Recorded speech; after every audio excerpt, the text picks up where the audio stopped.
Welcome to our video demonstration of lane departure warning system in a Renault. We're in a Renault Kadjar at the moment, although the system works in much the same way in any Renault that has it.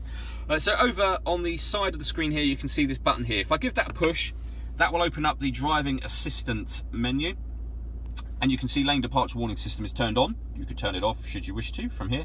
But with it turned on, you can change various settings. So you can change the volume of the warning, just here. Back up again, and you can change the sensitivity of how it works. It's on high at the moment. You can put it on middle, low.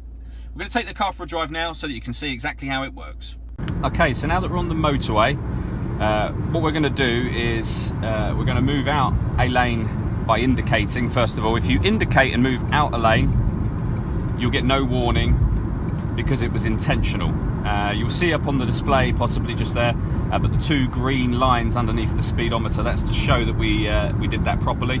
If we now move back over to the left without indicating, you'll get that kind of rumble strip sound, and then we'll do it again out to the right now.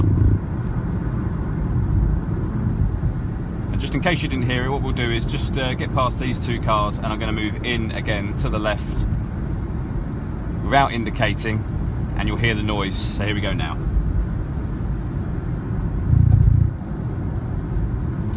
So as I say, that warning is the same sound you would get with rumble strips, so a familiar sound, one that will make you look up and pay attention. It's designed really to aid you should you fall asleep at the wheel, and that is there to then wake you up.